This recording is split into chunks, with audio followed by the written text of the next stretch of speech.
So last time we left off with Loren Cunningham, a bulldozer, and a whole lot of faith. Liberia, two guys, impossible dream, ringing any bells. Those early days, huh? Really shows how these big movements, they often start smaller than you'd think. Yeah, no kidding. But like they say, behind every big dreamer, there's often, well, an equally amazing partner. And for Loren, that was Darlene. This deep dive, we're going deep into their love story. And, Yeah, not exactly love at first sight, though, was it? Think about it. 1962, YWAM, it's barely even a thing yet. Loren's driving with friends, feeling the weight of it all. Only 10 volunteers sent out. 10. Seriously. That's it? 10. He even said later he felt a little insecure about it, dreaming of these waves of young people, and there he was with. 10. Exactly. And that's when he first meets Darlene. Talk about a fateful car ride. But their first encounter, well, let's just say it wasn't exactly a scene from a movie. She's in the back seat, quiet, kind of distant, wearing, as Loren put it, a frumpy dress. Frumpy dress. Not exactly the most romantic image. Right. Makes you wonder about those first impressions. Though, knowing Darlene, it might have been intentional. Remember, her family, preachers and missionaries, her own calling, it all ran deep. Oh, yeah, right. She had that vision, what was she, 9 years old, seeing herself with all those Asian children. Exactly. So she shows up, maybe downplaying her appearance on purpose, especially meeting a potential, makes you think. Especially since we found out she almost skipped the lunch altogether. Oh, is that right? Yeah, seems like she had other plans, maybe even trying to set Loren up with someone else that day. Wow. See, this wasn't just some random meeting. Their families knew each other. Darlene's parents, they knew she was torn between this guy, Joe, and this whole missions thing. And Joe, he wasn't exactly thrilled about the missionary life, was he? No, not at all. But we'll get back to that. So picture this. Dinah's shack. Lunchtime. Darlene, despite almost ditching the whole thing, she starts grilling Loren. This is where the whole frumpy dress thing gets interesting. She's asking about YWAM, but not just small talk. The details, the challenges, the vision, like she's interviewing him. More like a job interview than a date. Right. And let's not forget how she got there, driving her parents' car. Oh, yeah, Thunder Goose. That black 39 Ford hot rod. Talk about a curveball. Suddenly, the frumpy dress, it doesn't quite fit, does it? You see this other side of her, this passion, maybe even a bit of a rebellious streak. And don't forget, this is the 60s. A young woman driving a hot rod, that was a statement. It makes that first impression so interesting. Was it shyness, or was she sizing him up before she, let her guard down? Sounds like Darlene was full of surprises from the start. So we've got Loren, big dreams, big vision, and Darlene, this quiet strength, sharp as a tack.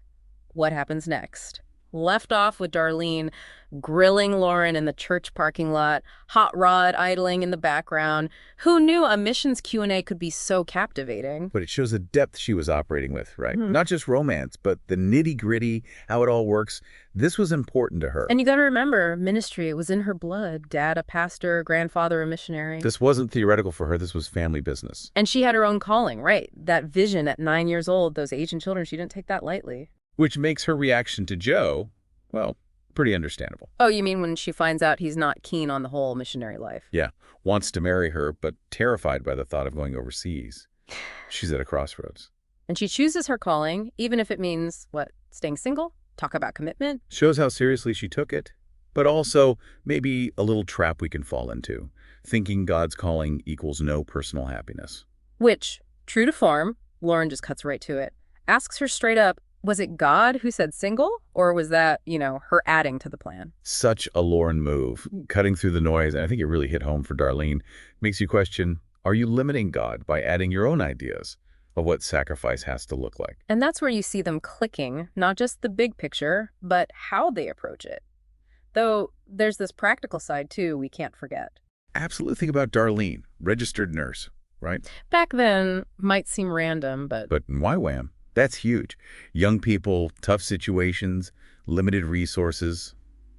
Suddenly, a nurse on the team. Invaluable. It's like she was made for this, practically speaking, even before she knew it. Okay, so calling's a line, skills check out, but there's one more hurdle, and it's a big one. Oh yeah, Mom Cunningham's not going to let just anyone join the family. Well, one and only. So we've got Darlene, quiet strength, sharp mind, heart for missions. But now, picture her stepping into, well, the world of YWAM. And that world, you could say, was pretty much shaped by Mom Cunningham. This wasn't just meeting the parents. This was like an entrance exam for the whole movement. And Mom Cunningham, she didn't exactly ease into it, did she? Not exactly. Remember that hug? Yeah. Followed by, you're too bony and your skirt's too short. That's Mom Cunningham, all right? To the point.